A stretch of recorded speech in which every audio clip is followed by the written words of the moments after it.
Hello, everyone, and welcome to Coaches Weekly. I'm Jim Egan here with head football coach Randy Ori. And Randy, through the first couple games of the season, the Cougars were riding high, pretty much because of the turnover differential. This past Saturday against Trine, the tables were turned, and it was just too big a hole to dig out of. Well, you know, the turnovers are huge. Obviously, one of the things that we have stressed since August in camp was we want to get the ball back to our offense so we can score points. And offensively, you want to hang on to the football, not giving the other team an opportunity. And, you know, Saturday we had a lot of turnovers. Some of them turned directly into touchdowns. Some of them eventually turned into touchdowns. Statistically, if you're a coach and you look at turnovers, you can count 5 points for every turnover that you give another team. So you're probably looking at over 30 points just in turnovers that we gave them. So, you know, it's a situation where sometimes things just don't go the way you want them to go, and then you start forcing things. And I think that started to happen as we were trying to make things happen, and then it just got a little bit out of control for us. So, you know, it was a tough day on the field, and that's why we get to play another game this week. And, you know, we're going to regroup this week and get things back together. And we got Aurora, which is our conference opener. So the good news is that was not a conference game. We start this weekend and we go 6 in a row conference games. So we're excited about having Aurora here at 1 o'clock on Saturday. And, you know, we'll put the pieces back together, correct some mistakes, and get back after it this week. You know, you mentioned we got to the point there where you'd start forcing things.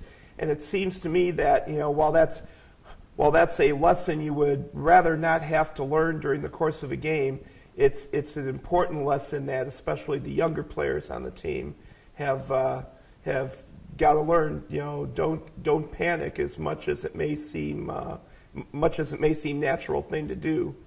Yeah, you know, what happens sometimes, I think, players, especially in team-type sports, they try to take everything on themselves. And when they do that, they get out of character. They get out of what they're really good at. They try to make something happen, and doing that, they actually make things worse. So the best thing in those scenarios is for the team to pull together, the team all to just keep doing their job and do it the best they can.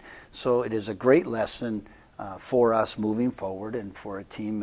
You know, we still have a lot of young players on this team. We had some great performances on Saturday that obviously get overshadowed by a score, but I think our guys played hard. We came out the second half, played very hard the second half, which is a great sign because there's nobody that gave up. Everybody kept getting after it, and we got some guys in the game to see what they could do, and we saw some real promising things for the future.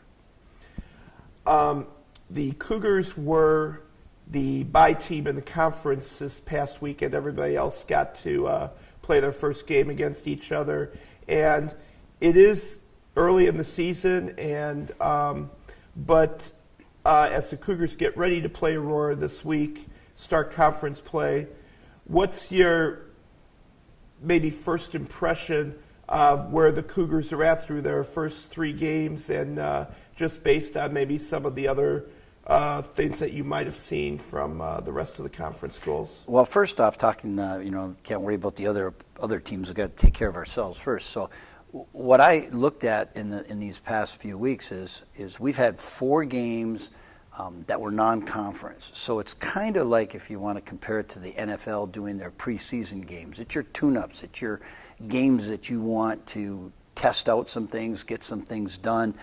You know, we come out of there 3-1. That's a pretty good setup for the first 4 games. Now what we've got to do is really settle into what we do well and look at some of the things we didn't do well. Do we as coaches want to take that stuff out? Do we want to correct some things and try to change it? Do we want to tweak it? So I really liked the schedule the way it went because it gave us 4 weeks to get ready for the next 6 weeks, which are our conference games. So the part of our schedule, I enjoyed the fact that we did not open up against a conference opponent and then have to come back and play a non-conference game like everybody else is going to do. So that gave us the opportunity to do what we're doing. Now we go against Aurora I think Aurora is a good team, a team that's going to be reckoned with in this conference. If you look at, the statistics and all the other things, players coming back and so on, Lakeland and Benedictine are two of the top teams, but I think Aurora is right up there too. So it really is going to be an exciting October and November for our conference. I see a lot of good teams and a lot of good players. And certainly the last couple years, it seems that your team and the Spartans have matched up pretty well. There've been a couple of good games in there. We've had some great games. It should be a very exciting football game come Saturday, and we're looking forward to it already. And it's only Monday, but I know I've talked to a lot of guys yesterday and today, and they're excited about. They want to get back at it right away, which is a great attitude going into a week after a loss. All right. Well, we're certainly going to look forward to this Saturday, Cougars versus Aurora Spartans, home game at 1 o'clock, and we hope to see you all there. For head coach Randy Ori, this is Jim Egan. Thank you for watching Coaches Weekly.